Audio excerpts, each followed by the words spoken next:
நிச்சயமா அது வந்து தேர்தல் நடக்கிறது மறுக்கப்பட்டது. இல்லை, அவங்க தெளிவாக அதுக்கான விளக்கம் சொல்லியிருக்காங்க. டிசம்பர் 6 பாபர் மசூதி இடிப்பு தினம். அதற்கு பிறகு வருகின்ற சில முக்கியமான தினங்கள். அதற்காக அது முடிஞ்சு ஒரு டேட் கேளுங்க, தருகிறோம் என்றதை அவங்க சொல்லியிருக்காங்க. அதனால் அந்த டேட்டு மாறி இன்னொரு நாள் அவங்க கொடுக்குறப்போ உறுதியாக அவங்களுக்கு அனுமதி கிடைக்கும் என்று நான் நம்புகிறேன். நெல்லில் 22% ஈரப்பதம் இருப்பதை தவிர்த்திருக்காங்க மத்திய அரசு. இது தமிழக விவசாயிகளை பெரிய பாதிப்பு. ஸோ பிரதமரோட அந்த அறிவிப்பு இங்கே ஒரு பெரிய இல்லை, நம்ம வெறும் பிரதமர் அறிவிப்பை மட்டும் பார்க்கக்கூடாது. தமிழ்நாட்டுக்கு, தமிழக அரசுக்கு மிகப்பெரிய பொறுப்பு இதில் இருக்கு. ஒரு நெல் மணியை இன்னைக்கு உற்பத்தி செய்து லாரியில வச்ச மூட்டை வச்ச மாதிரியே இருக்கு. தீபாவளி வந்தா மழை வரும்ன்றது எல்லாருக்கும் தெரியும்.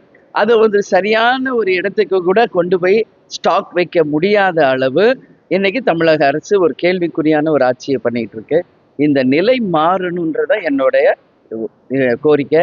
ஏன்னா இன்னைக்கு தமிழ்நாடு முழுக்க விவசாயிகள் அவங்க விளைவிச்ச பொருளுக்கு உரிய விலையும் இல்லை. எங்கேயுமே அது ஸ்டோரேஜோ ஒரு கோல்டு ஸ்டோரேஜோ இல்லாத ஒரு நிலைமை இருக்கு. இதெல்லாமே மாறணும்.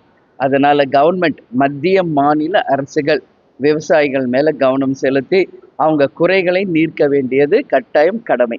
திமுகவோட மூத்த அமைச்சர் ஐபெரிசன் மகள் வீட்டில் இதை நீங்க எப்படி பாக்குறீங்க? தேர்தல் நெருங்கும். நான் ஒண்ணுதாங்க சொல்வேன், கேப்டன் சொன்னதான் எனக்கு ஞாபகம். உப்பு தின்னா தண்ணி குடிச்சுதான் ஆகணும். தப்பு செஞ்சா இதெல்லாம் அனுபவிச்சுதான் ஆகணும். யாருமே இதுல விதிவிலக்கும் இல்லை, யாருக்கும் எந்த சலுகைகளும் கிடையாது. அதனால இன்னைக்கு இடி ரைடு, அதுவும் ஜிஎஸ்டி ரைடு, இடி ரைடு இல்லை ஜிஎஸ்டி ரைடு வந்திருக்காங்க. அப்போ என்ன அங்க உள்ள ஆக்சுவலி ஜிஎஸ்டி அவங்க கட்டினாங்களா இல்லையா என்று பல்வேறு கேள்விக்கு பதில் சொல்ல வேண்டியது ஐ பெரியசாமி அவர்களும் அவங்க மகளும் தானே ஒழிய எதுவுமே தெரியாம நானும் நீங்களும் அதை பத்தி பேச முடியாது.